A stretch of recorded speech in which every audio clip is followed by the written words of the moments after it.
Shalom. Salam sejahtera di dalam kasih Tuhan kita Yesus Kristus. Bapak Ibu yang Tuhan Yesus kasih, tadi malam saya sempat lihat sebuah video singkat kurang lebih 2 menit.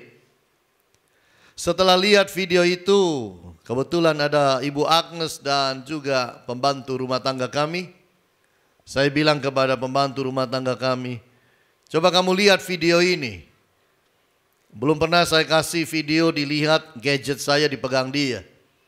Kali ini dia lihat video yang ada di gadget saya sambil berdiri di belakang saya.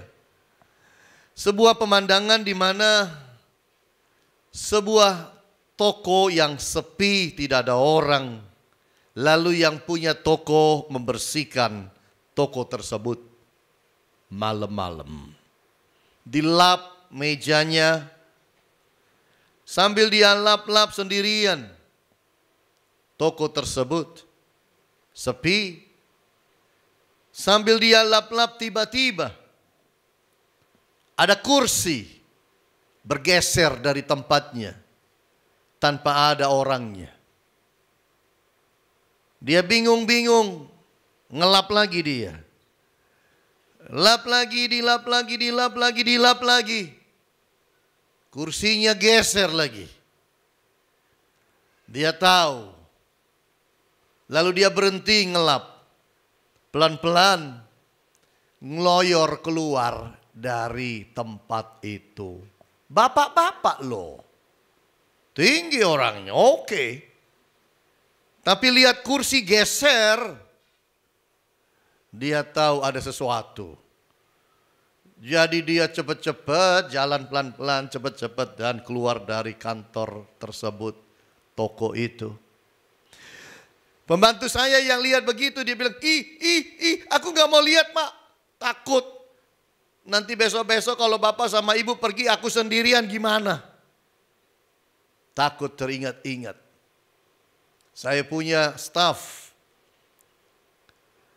di Jogja yang malam-malam baca Alkitab, tinggal di gereja. Baca Alkitab malam-malam. Tiba-tiba dia tinggal sendirian saja di gereja. Wanita. Luar biasa. Tiba-tiba itu muncul di depan dia. Di samping. Seorang bapak-bapak pakai kaos oblong dan pakai sarung. Jadi bapaknya ngeliatin dia sedang baca Alkitab. Malam-malam saat teduh sebelum tidur. Lalu dibilang begini. Belum tidur ya. Sudah malam loh. Baca apa? Saudara pikir. Nah untungnya ini staf saya yang sekolah Alkitab ini tidak gubris dia. Lalu waktu ketemu saya ditanya gimana Pak respon saya harusnya. Saya bilang sudah benar. Kalau ditanya jangan jawab. Kalau diajak salaman jangan dikasihkan tangannya. Dan jangan berdialog dengan dia. Usir dalam nama Yesus. Berapa banyak kita mau ke toilet aja takut. Dok, sini. Anterin aku ke toilet. Coba. Haleluya, puji Tuhan di gereja. Lampu gelap sedikit takut. Naik loteng lantai 4. Takut. Turun ke bawah. Takut. Gelap sedikit. Memang saudara pikir. Roh-roh yang ada di dunia ini kerjaannya satu. Menakutkan kita. Menteror kita. Membuat kita gemetar. Itu memang sukanya. Mengganggu-ganggu kita.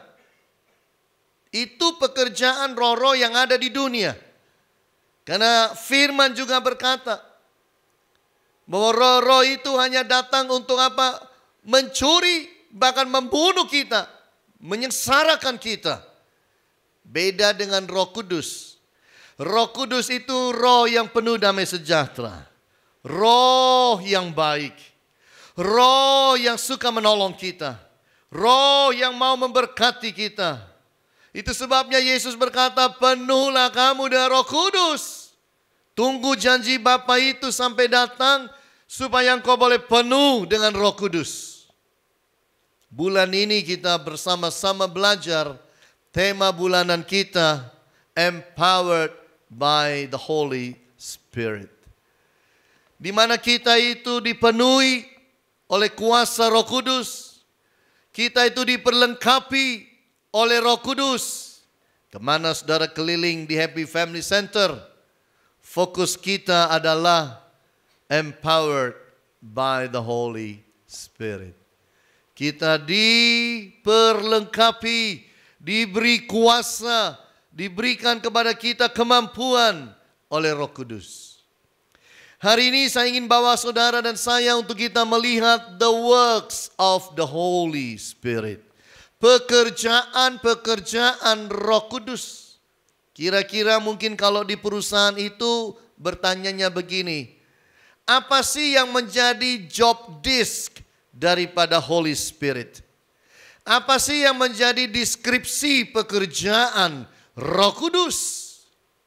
Nah, kita akan lihat bersama-sama bahwa sebenarnya hidup tanpa Roh Kudus itu hambar. Kristen tanpa Roh Kudus itu cemplang kalau kita bicara makanan, hambar. Makanan sebagus apapun, senikmat apapun, coba dikurangi garamnya. Kira-kira Roh Kudus itu seperti garam itu yang tidak kelihatan, tapi kita tahu kalau dia ada dan kita tahu kalau dia tidak ada. Dan kita harus belajar bagaimana supaya hidup ini bisa menerima Roh Kudus dalam kehidupan kita. Namun yang harus menjadi sorotan kita di awal adalah pekerjaan-pekerjaan Roh Kudus. Apa pekerjaan Roh Kudus? Apa fungsi Roh Kudus? Apa tanggung jawab Roh Kudus terhadap kita sebagai gereja Tuhan? Yang pertama kita melihat bersama-sama yaitu adalah bahwa Roh Kudus itu restore the relationship. Roh Kudus itu memperbaiki hubungan. Hubungan yang rusak antara manusia dan Allah. Itu Roh Kudus datang memperbaiki. Yesus memang mati di kayu salib untuk memulihkan. Tapi pemulihan itu terjadi lebih dahsyat oleh pekerjaan Roh Kudus. Setelah Yesus naik ke dalam surga, Roh Kudus dicurahkan supaya hidup saudara dan saya komplit, penuh kembali, hidup berkualitas. Dan kita bisa hidup menjaga hubungan kita dengan Allah karena ada Roh Kudus. Itu sebabnya terjadi dialog antara Nikodemus dan Yesus. Yang mana Nikodemus itu berkata kepadanya dalam Yohanes 3 ayat 4 dan 5. Bagaimanakah mungkin seorang dilahirkan kalau ia sudah tua? Dapatkah ia masuk kembali ke dalam rahim ibunya dan dilahirkan lagi? Jawab Yesus, aku berkata kepadamu, sesungguhnya jika seorang tidak dilahirkan dari air dan roh, ia tidak dapat masuk ke dalam kerajaan Allah. Yesus menekankan pentingnya seseorang itu lahir baru dan penuh Roh Kudus. Supaya hidupnya mendapat bagian di dalam kerajaan sorga. Roh Kudus itu menolong supaya seseorang itu pulih dan terjaga baik akan hubungannya dengan Allah. Nikodemus yang begitu tua saja tidak memahami akan semua ini. Dia seorang Farisi, dia seorang tokoh, dia seorang guru, tapi dia tidak paham sehingga dia bertanya, gimana mungkin orang sudah tua kembali masuk dalam rahim ibunya dan dilahirkan kembali? Dan disitulah Yesus menekankan, bukan yang secara jasmani, bukan yang secara lahiriah, tapi bagaimana seseorang itu dilahirkan kembali oleh air bicara baptisan dan dia dipenuhi Roh Kudus. Roh Kudus Bapak Ibu bukan milik mereka-mereka dan sementara mereka yang hanya berdenominasikan Pantekosta, karismatik. Roh Kudus itu bagian daripada gereja. Siapa gereja? Gereja adalah setiap orang yang mengaku Yesus Kristus Tuhan dan Juru Selamat. Dia bagian daripada gereja universal. Gereja di seluruh dunia.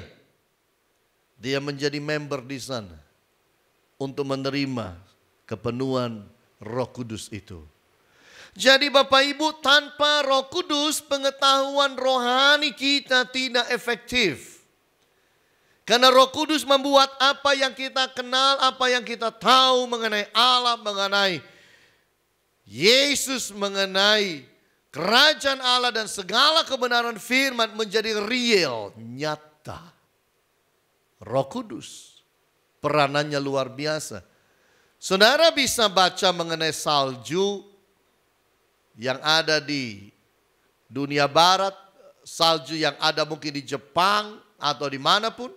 Saudara bisa baca mengenai salju itu putih, salju itu dingin, salju itu juga bisa mencair, salju itu lembut, salju bisa difoto, bisa dipegang, bahkan mungkin bisa dicicipi.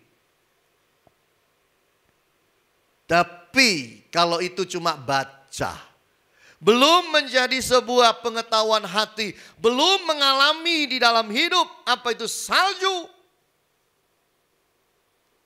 maka pengetahuan kita tidak efektif dan tidak sempurna. Saya tahu yang namanya salju pertama kali itu tahun 1983. Pergi ke Jerman, ke London, tinggal di sana setahun lebih, pelayanan di sana, waktu masih remaja.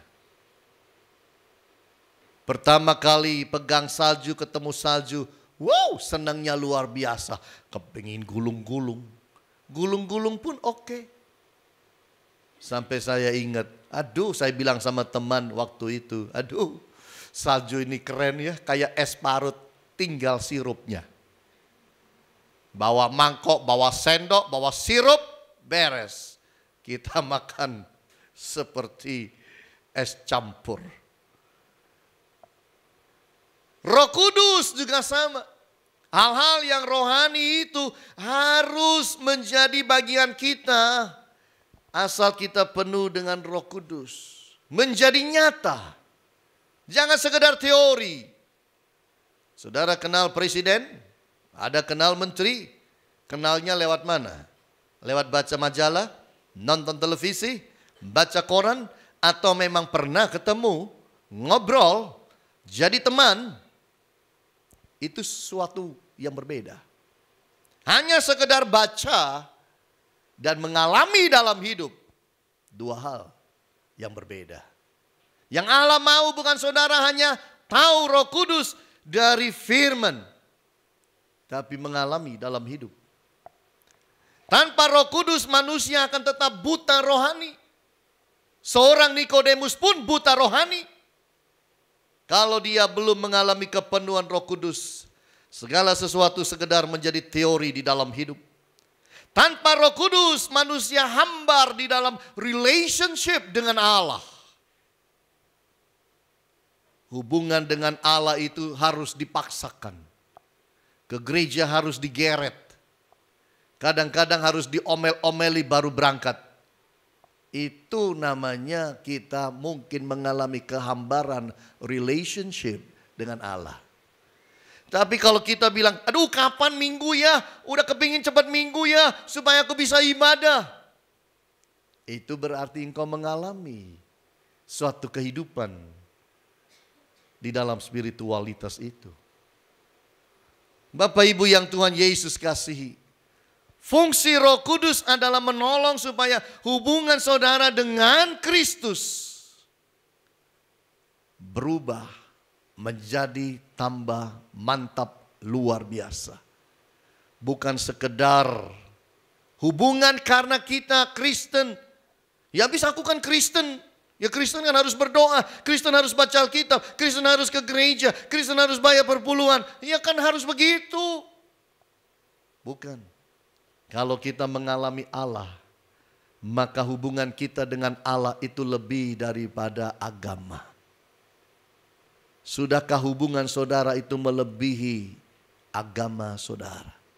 Kristen agama kita, but relationship kita dengan Allah harus lebih tinggi daripada sekedar apa-apa yang bersifat agamawiah. Di Amerika ada sebuah perusahaan namanya Patagonia.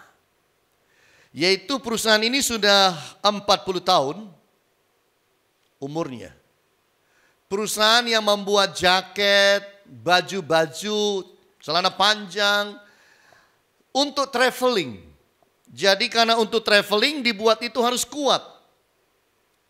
Tapi yang hebat mengenai perusahaan ini yang sudah umur 40 tahun, dia itu mempunyai karyawan khusus sejumlah 45 orang.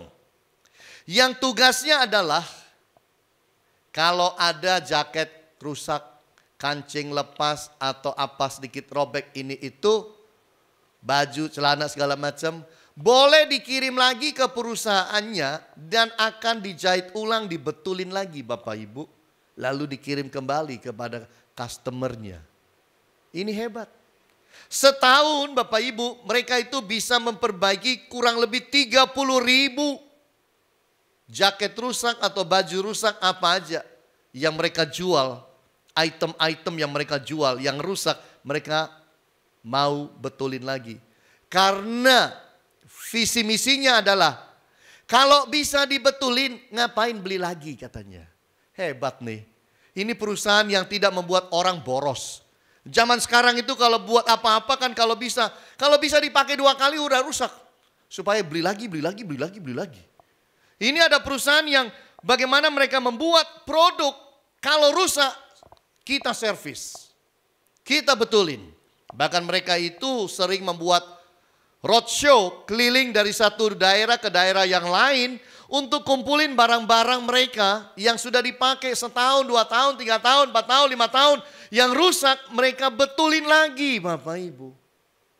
Karena kata orang biasanya jaket yang sudah kelilingan ke banyak negara itu justru dieman-eman. Karena itu jaket bersejarah.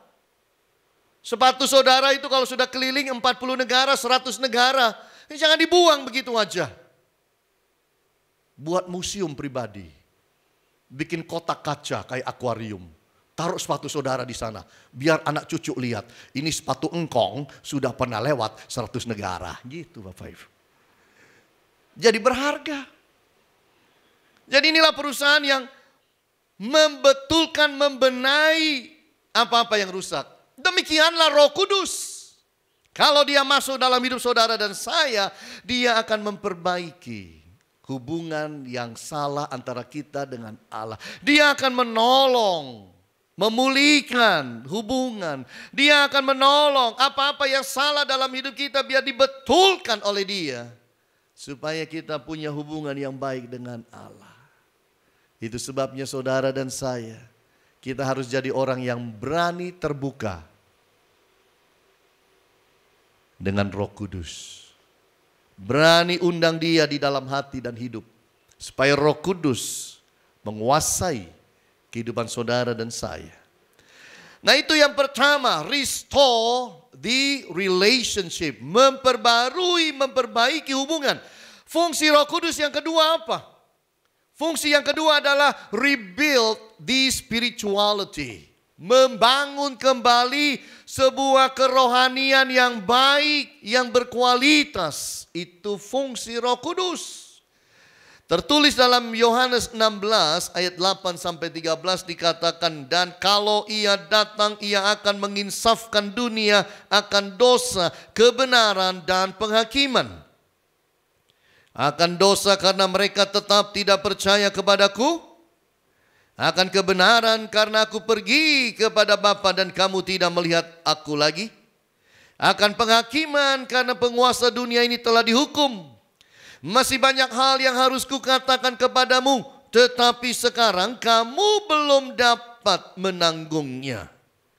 Tetapi apabila ia datang, yaitu Roh kebenaran, ia akan memimpin kamu ke dalam seluruh kebenaran. Sebab ia tidak akan berkata-kata dari dirinya sendiri, tetapi segala sesuatu yang didengarnya itulah yang akan dikatakannya. Dan ia akan memberitakan kepadamu hal-hal yang akan datang. Yesus bicara bahwa kita itu perlu Roh Kudus. Yesus berkata, aku tidak akan tinggalkan engkau yatim piatu dalam dunia ini sebatang kara. Aku akan memberikan pertolongan, yaitu Roh Kudus, Sang Penolong, yang akan memimpin kita ke dalam seluruh kebenaran Allah. Yang membawa kita untuk mengerti apa itu dosa, dan punya kemampuan, punya kekuatan untuk berkata tidak kepada kesalahan dan dosa. Roh Kudus yang akan menolong kita untuk supaya kita hidup dan hidup kita baik. Meskipun Yesus sudah naik ke dalam surga, Roh Kudus menjadi penolong kita. The divine tour guide. Tour guide terbaik ilahi yang menolong kita berjalan di dalam dunia ini. Bapak Ibu yang Tuhan Yesus kasih, Roh Kudus bekerja untuk membawa pertobatan. Kalau saudara bisa bertobat, kenal Tuhan sebagai Allah saudara, dan engkau hidup menjadi orang Kristen yang baik, itu bukan karena diri kita, itu karena Roh Kudus bekerja dalam kita. Roh Kudus pula yang membangun karakter. Manusia tidak bisa ubah manusia yang lain. Ibu-ibu, para istri, jangan engkau pikir engkau bisa ubah suamimu. Lebih baik give up. Engkau tidak akan pernah bisa mengubah suamimu. Hanya Allah yang bisa. Bapak-bapak, jangan berusaha ubah istri. Serahkanlah kepada Tuhan. Hanya Allah bisa ubahkan istri Anda. Jangan pikir masuk dalam pernikahan supaya bisa ubahkan pasangan hidup. Engkau akan kecewa. Karena yang bisa ubahkan manusia bukan manusia tapi Roh Allah. Yang membawa satu perubahan yang sangat komplit dan sempurna dalam hidup manusia. Tidak ada manusia bisa ubahkan ayah saya. Tapi saya punya seorang ibu, seorang mama yang berdoa dan puasa, berdoa dan puasa, berdoa dan puasa, berdoa dan puasa. Sampai ayah saya berubah dan bertobat dan kenal Yesus sungguh-sungguh di dalam hidupnya. Sesuatu yang kita sebagai anggota keluarga, sebagai anak berkata, kayaknya tidak mungkin papa berubah. Kayaknya tidak mungkin papa bertobat. Tapi mama mendoakan, mempuasakan, dia berubah. Doa Bapak Ibu. Kita tidak bisa ubahkan anak yang nakal. Serahkan itu pada Roh Kudus. Jangan hidup di dalam kekecewaan terus. Serahkan. Kalau nakal sekali, kita harus serahkan pada Tuhan. Tuhan ubahkan dia, karena hanya Engkau sanggup ubahkan dia. Berapa banyak orang tua komplain mengenai anak, tapi orang tua jarang mendoakan anak. Lebih gampang mendoakan bisnis dan minta berkat daripada doain anak. Doain, sebut nama anak satu-satu. Satu-satu. Sebut, seperti Ayub sebut. Kita harus lakukan itu. Bapak Ibu yang Tuhan Yesus kasih, Roh Kudus itu meningkatkan dimensi rohani. Saya berlatar belakang agama keturunan, lalu menjadi Kristen. Pergi ke gereja, tapi tidak kenal Tuhan. Saya tahu ada Tuhan, tapi buat saya Kristus itu jauh, Allah itu jauh. Saya baca Alkitab, yes. Kenal? No. Perubahan terjadi waktu saya alami penuh Roh Kudus. Segala sesuatu itu menjadi hidup. Kerohanian menjadi hidup. Doa menjadi hidup. Menyembah menjadi hidup. Membaca firman itu menjadi hidup. Ibadah itu menjadi hidup. Karena ada kehidupan. Perubahan yang diberikan dan diberlakukan oleh Roh Kudus dalam hidup kita. Itu sebabnya semua kita butuh Roh Kudus. Kita harus merindukan Dia di dalam setiap kehidupan kita. Bapak Ibu, saya rasa semua kita kalau ditawari holiday, senang-senang aja kita. Masalah dengan holiday itu satu Bapak Ibu. Repotnya di mana sih holiday itu? Holiday itu repotnya dan paling repot urusan holiday itu satu. Koper. Koper yang besar-besar, berat-berat, aduh. Ngurusi koper itu kan, aduh Bapak Ibu. Iya kan. Holiday-nya gampang, ngurusi koper. Kalau satu keluarga pergi, suami punya koper sendiri, istri punya koper sendiri, anak-anak punya koper sendiri. Yang sering kali terjadi, setelah berangkat pulang kopernya beranak. Itulah mujizat di akhir zaman. Koper bisa beranak. Tapi ngurus koper itu kan repot.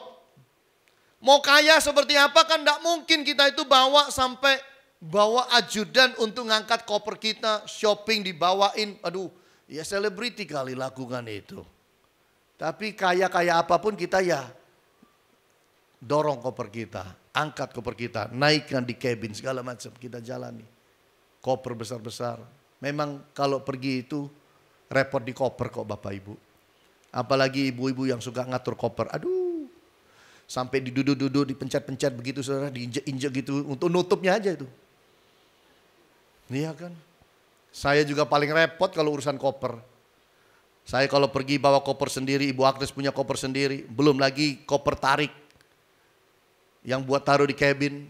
Belum lagi saya punya koper tas untuk alat kesehatan saya. Belum lagi saya punya satu lagi tas kamera saya. Aduh.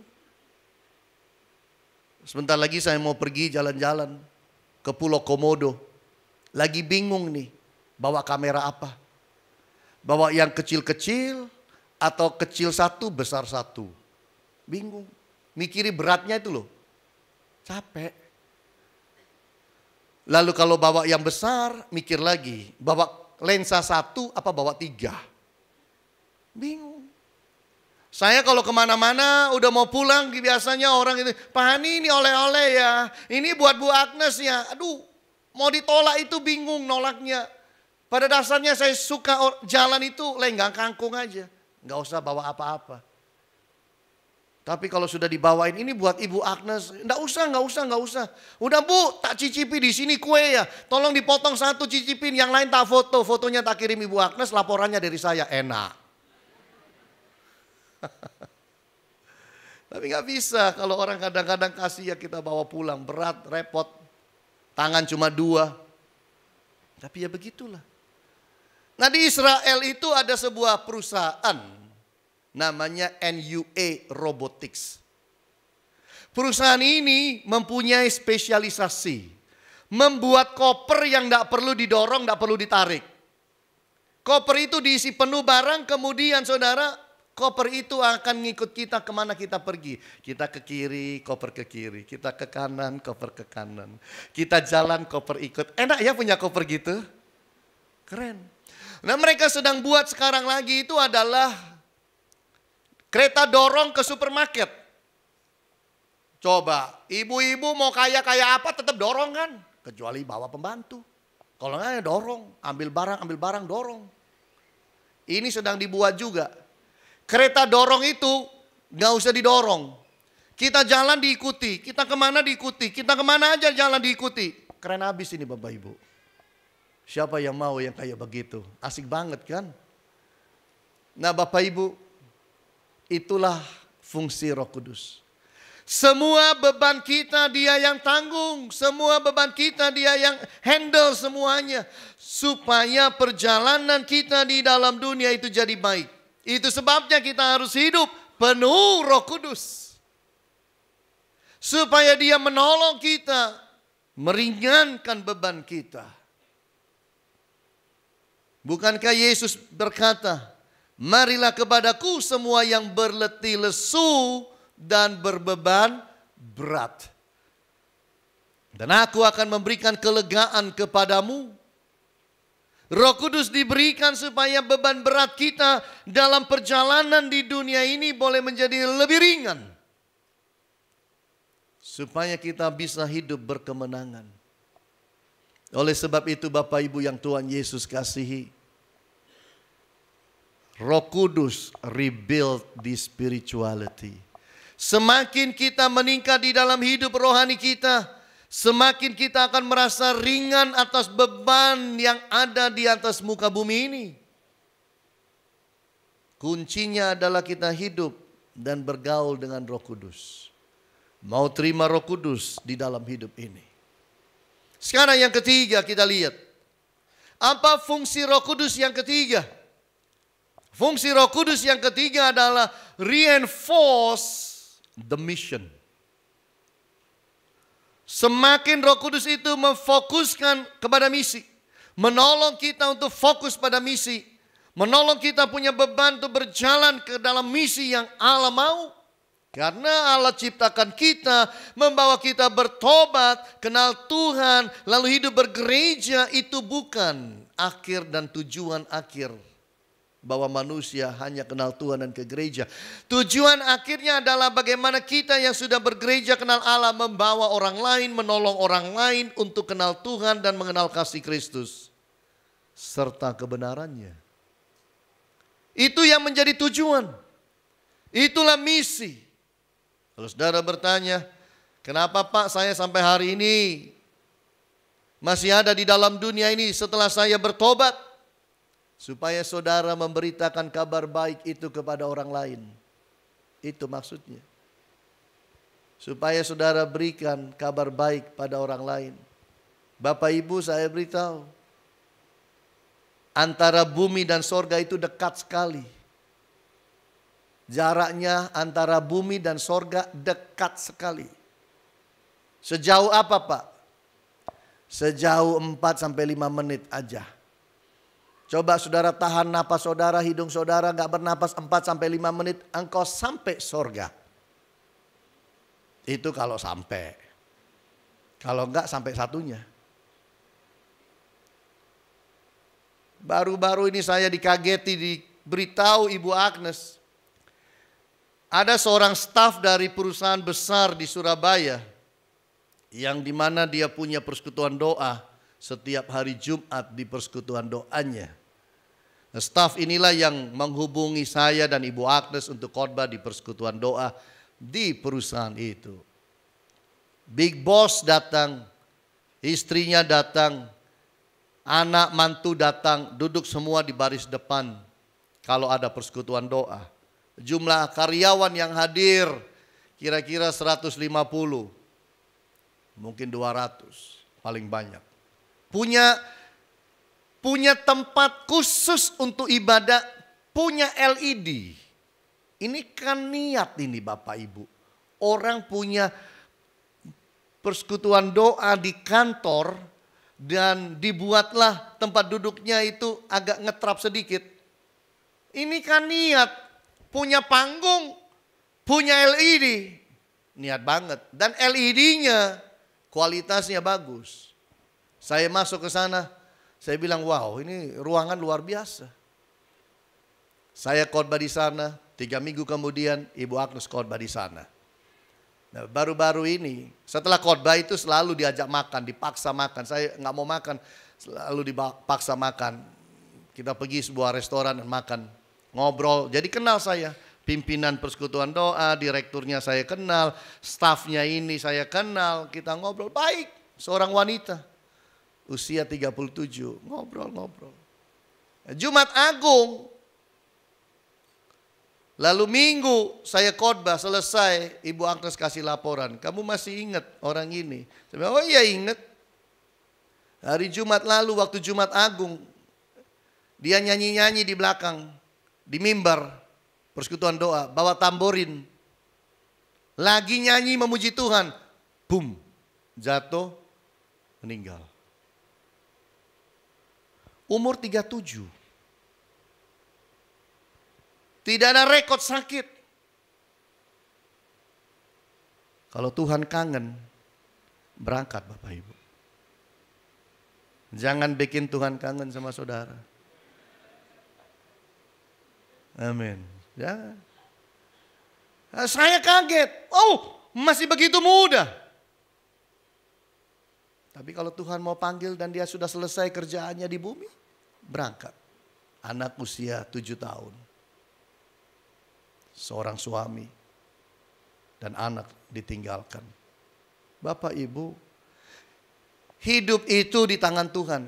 Kalau besok saudara masih bisa bangun, buka mata, mengucap syukur sama Tuhan. Amin Bapak Ibu.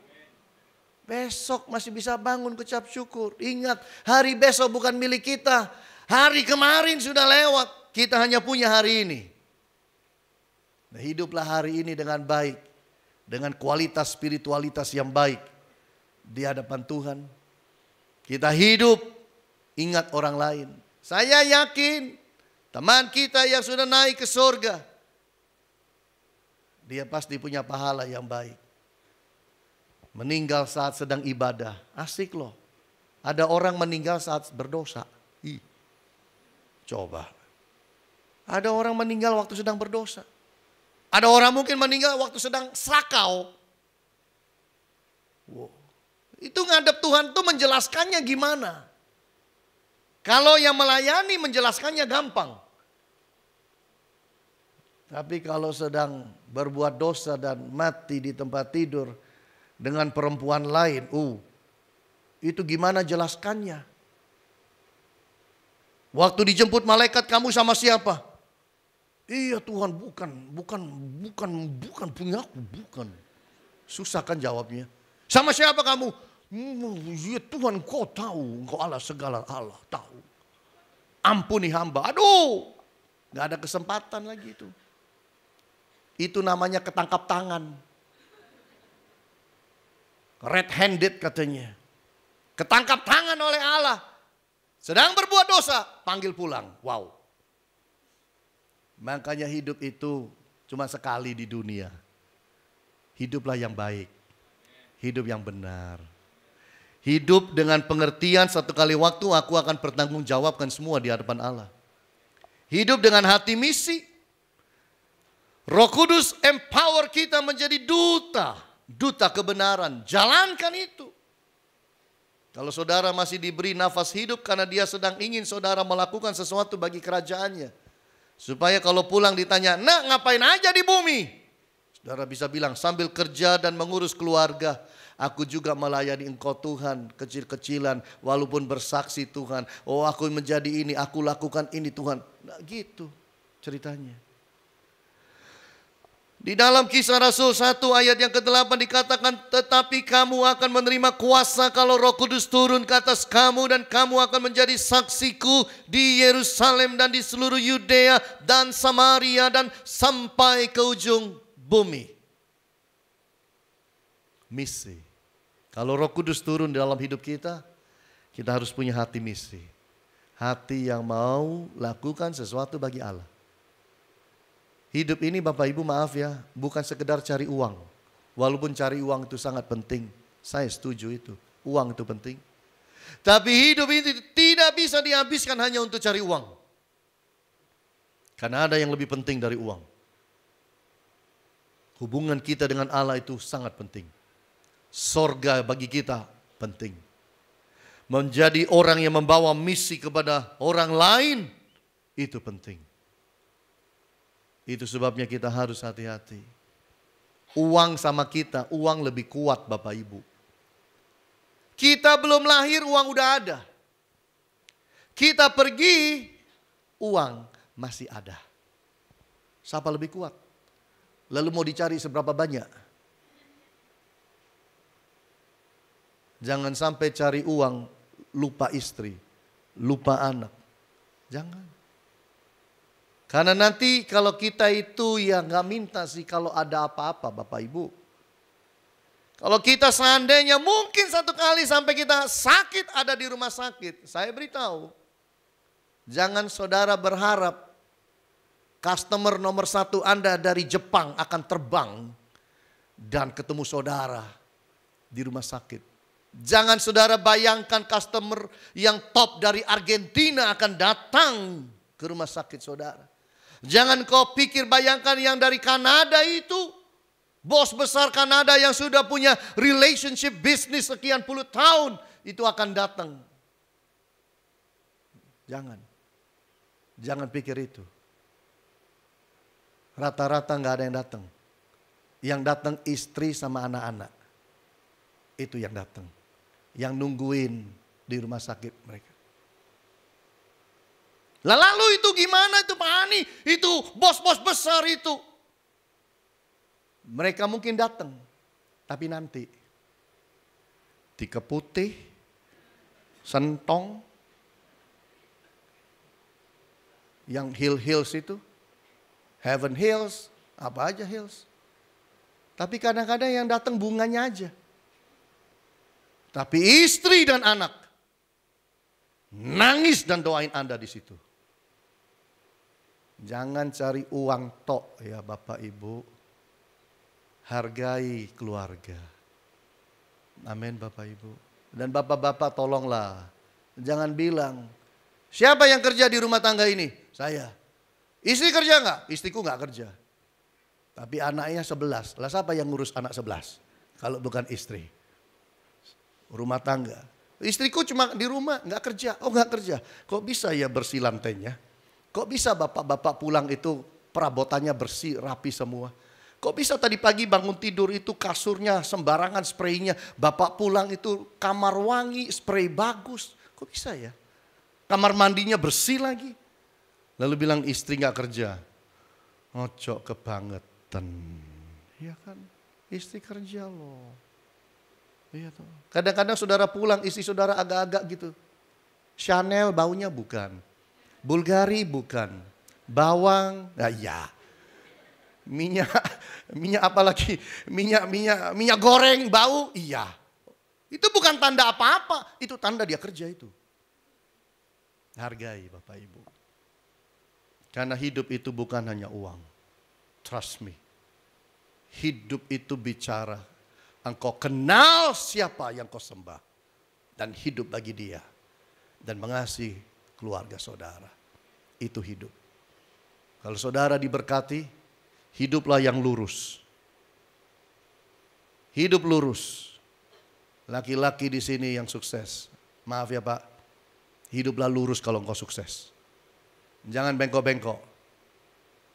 Jangan punya simpanan kiri kanan. Kecuali itu uang. Uang boleh punya simpan di mana-mana. Singapura, di mana lagi? Australia, Amerika, boleh. Di bank ini, bank itu boleh. Tapi saudara tahu yang saya maksud. Simpanan yang bisa diajak ngomong. Yang bisa, itu jangan. Dan biarlah semua wanita berkata amin. Karena bapak-bapak yang sedang bermasalah susah bilang amin. Saya nggak rencanakan ngomong ini. Nggak ada di catatan saya. Nggak ada di komputer. Tapi kalau Tuhan kasih, I speak out. Saya ucapkan. Amin Bapak Ibu. Mari di dalam hidup ini, hidup kita itu pendek kok Bapak Ibu. Mari kita lakukan sesuatu untuk Allah. Roh Kudus bekerja di dalam dan melalui kita untuk jangkau orang lain. Itu sebabnya kita masih di bumi. Supaya hidup jadi berkat. Dan Roh Kudus membackup hidup kita dengan kuasanya. Dengan karunia-karunianya. Kita di backup. Untuk melakukan hal-hal yang tidak mungkin kita lakukan. Yang sulit kita lakukan.